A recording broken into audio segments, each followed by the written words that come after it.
So good morning to all of you and welcome to the ICCIS Academy. So today is the 7th lecture of Indian economy under monetary policy.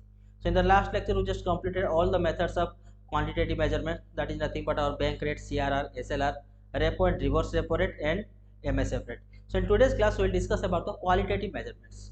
So qualitative measurement start करने से पहले आप लोगों को ये चीज़ पता होना चाहिए कि qualitative measurements का मीनिंग क्या होता है.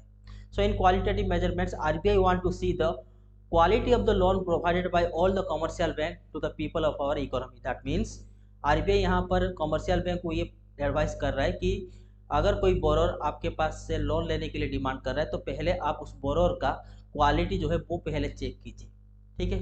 तो in the qualitative measurements also we have 5 methods. The first one is our rationing of credit. So give the heading rationing of credit. पहले हम रेशनिंग ऑफ क्रेडिट क्या है वो समझते हैं. सपोज यहाँ पर हम रेशनिंग ऑफ क्रेडिट को समझने के लिए एक एग्जाम्पल लेते हैं.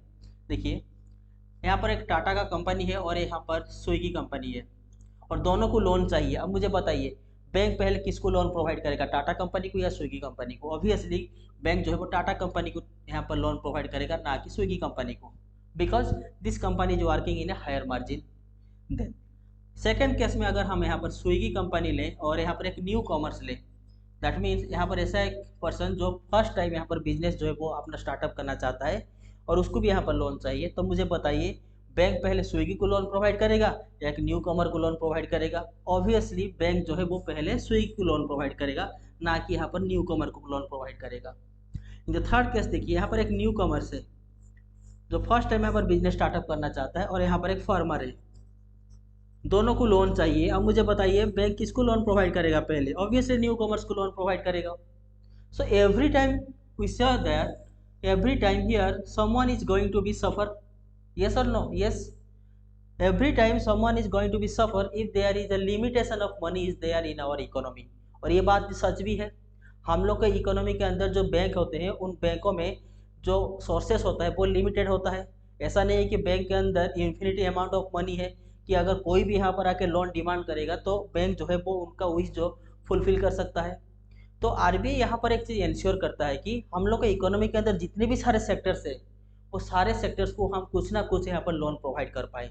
ऐसा ना हो कि कल को टाटा बिरला और अंबानी जो है वो इकोनॉमी के अंदर जो बैंक है उन बैंक में जितने भी सारे पैसे वही लोग आके लोन लेके चले जाए. यानी टाटा बिरला और अंबानी जैसे लोगों को अगर हम पूरा के पूरा लोन प्रोवाइड कर देंगे तो मुझे बताइए यहाँ पर जो न्यू कमर जो बिजनेस स्टार्टअप करना चाहता है, लेट्स सपोज यहाँ पर कोई फार्मर है, तो उसको यहाँ पर लोन कैसे मिल पाएगा? This is the only reason why RBI set up a plan that is called as priority sector. Priority sector.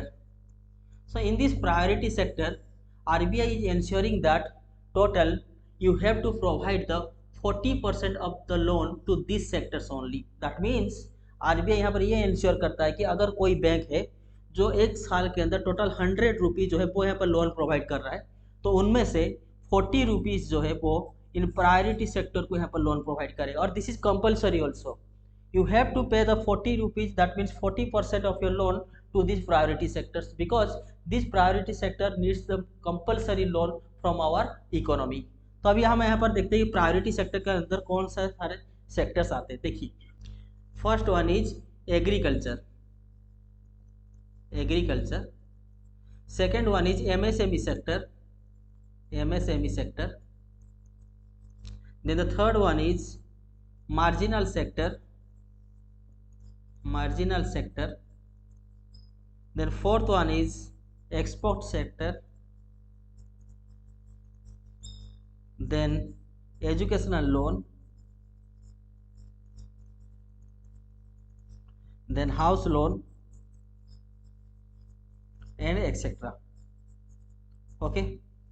अब मुझे बताइए आरबीआई यहाँ पर प्रायोरिटी सेक्टर में agriculture sector, MSME sector, marginal sector, export sector, यहाँ पर एजुकेशनल लोन और house loan इस तरह के यहाँ पर डिवाइड कर दिया.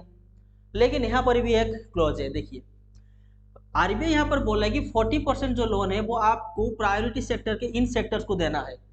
लेकिन अगर मुझे बताइए एक बैंक जो है वो 40 के 40% अगर यहाँ पर मार्जिनल सेक्टर को लोन प्रोवाइड कर देगा तो मुझे बताइए एग्रीकल्चर या मार्जिनल सेक्टर या इन सारे सेक्टर्स को लोन मिल पाएगा? नहीं मिल पाएगा.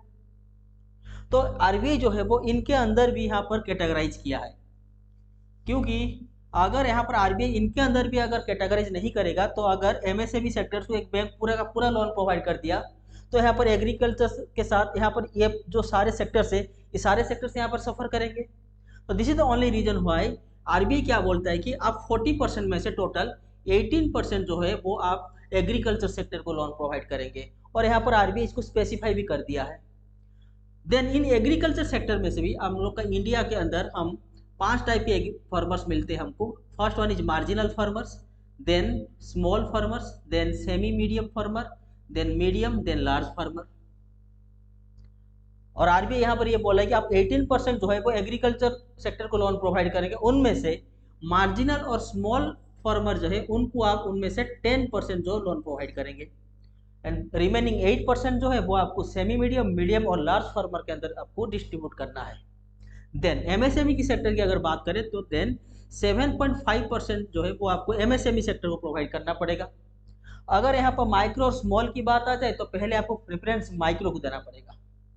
Okay, then marginal sector is nothing but our economical weaker section. जो लोग गरीबी की सीमा रेखा के नीचे आते हैं उनको हम बोलते हैं मार्जिनल सेक्टर। तो मार्जिनल सेक्टर के लिए यहाँ पर लोन जो है वो यहाँ पर आपका 12% रखा गया है। ठीक है, अगर हम इन तीनों को ऐड कर लेंगे तो यहाँ पर कितना आ जाता है आपका 37.5%। दैट मीन्स आउट ऑफ 40% 37.5% जो है आपको एग्रीकल्चर, एमएसएमई और मार्जिनल सेक्टर को आपको लोन प्रोवाइड करना है। तो बाकी कितना रह गया यहाँ पर 2.5%। तो रिमेनिंग 2.5% जो है वो आपको इन सारे सेक्टर्स को आपको लोन प्रोवाइड करना है। ठीक है, अगर हम यहाँ पर एजुकेशनल लोन की बात करते हैं, अगर आपको इंडिया के अंदर आपको लोन चाहिए एजुकेशनल के ऊपर, तो अगर आप 10 लाख और 10 लाख के नीचे अगर आपको लोन चाहिए तो फिर वो लोन जो है आपका प्रायोरिटी सेक्टर के अंदर आएगा। अगर आपको यहाँ पर इंडिया के अंदर एजुकेशनल 20 लाख चाहिए तो फिर आपका जो लोन अमाउंट है वो यहाँ पर प्रायोरिटी सेक्टर के अंदर इंक्लूडेड नहीं होगा। अगर आप इंडिया के बाहर पढ़ना चाहते हैं तो यहाँ पर आपको 30 लाख तक यहाँ पर लोन मिलेगा एज ए प्रायोरिटी सेक्टर, और लेस देन 30 लाख। अगर आपको 50 लाख लोन चाहिए फॉर एजुकेशनल लोन तो फिर आपका लोन जो है वो प्रायोरिटी सेक्टर के अंदर इंक्लूडेड नहीं होगा। तो एजुकेशनल का लोन के ऊपर यहाँ पर और एक क्राइटेरिया, तो आपको ये चीज़ भी याद रखना कि इंडिया के अंदर 10 लाख तक अगर आपको लोन चाहिए एजुकेशन के ऊपर तो फिर आपका ये चीज़ जो है वो प्रायोरिटी सेक्टर के अंदर आएगा। और अगर इंडिया के बाहर पढ़ना चाहते हैं आप तो उसके लिए अगर एजुकेशनल लोन चाहिए तो 30 लाख और लेस देन 30 लाख अगर आप लोन डिमांड करेंगे तो ही जाकर आपको प्रायोरिटी सेक्टर के अंदर इसको इंक्लूडेड किया जाएगा। ठीक है, then the next point under priority sector is, यहाँ पर जो प्रायोरिटी सेक्टर का रूल्स है कि 40% आपको लोन जो है वो इन सेक्टर को प्रोवाइड करना है। This is only applicable for our government bank, that means public sector bank, public sector banks. इन पब्लिक सेक्टर बैंक के लिए ही ये रूल जो है वो अप्लाई है। अगर हम प्राइवेट बैंक की बात करें तो प्राइवेट बैंक के लिए यहाँ पर 32% तक है। तो गवर्नमेंट बैंक के लिए 40% और जो प्राइवेट बैंक है उनके लिए यहाँ पर 32% तक आप लोन प्रोवाइड कर सकते हैं। देन और एक यहाँ पर क्लॉज है, देखिए जो यहाँ पर प्रायोरिटी सेक्टर का टर्म है, एग्जाम में कभी कभी आपको एग्जाम में ये भी पूछ लेता है कि प्रायोरिटी सेक्टर का जो टर्म है वो कौन से रेगुलेशन और कौन से एक्ट के तहत आता है। तो आपको याद रखना होगा कि प्रायोरिटी सेक्टर का जो वर्ड है वो आपका banking regulation act, banking regulation act 1949 section 56 के अंदर आपका आता है। ये चीज़ आप याद रख लीजिए। So write down the notes, 2-3 line है प्रायोरिटी सेक्टर के अंदर, लिख लीजिए। Give the heading rationing of credit, लिखिए rationing of credit to be given by the banks, rationing of credit to be given by the banks in accordance with the priority of the economy, in accordance with the priority of the economy and as per importance of various sector, and as per importance of various sector of the economy. Example, RBI has directed the bank should give 40% of its total credit at any given point of time, 40% of its total credit at any given point of time, year marked for the priority sector of India, priority sector of India. As per RBI priority sectors includes, as per RBI priority sector includes, write down these things: agriculture, MSME, marginal, export, educational, house loan and etc. Then write down यहाँ पर जो भी percentage में यहाँ पर mention किया है उसमें परसेंटेज को भी यहाँ पर मेंशन कर लीजिएगा। और यहाँ पर ये भी लिख लीजिएगा एग्रीकल्चर में से 10% जो है वो यहाँ पर M means marginal, M means not medium, here M means marginal and small farmer जो उनको 10% और बाकी 8% semi medium, medium and large farmer. Okay, तो ये जो यहाँ पर प्रायोरिटी सेक्टर के अंदर मैंने कैटेगराइज किया है उसको आप यहाँ पर मेंशन कर लीजिए। So that's it for the concept of the rationing of credit. So qualitative measurements के अंदर जो 5 मेथड्स आते हैं उन 5 मेथड्स का जो वीडियो है यहाँ पर हम पार्टीशन वाइज अपलोड करने वाले हैं। देन जब क्वालिटेटिव मेजरमेंट्स आपका कंप्लीट हो जाएगा देन हम यहाँ पर फुल लेंथ वीडियो जो है वो अपलोड करेंगे। So in the next video we will see the second measurement under qualitative measurements, that is nothing but our various in margin requirement. तब तक के लिए स्टे ट्यून्ड, थैंक यू।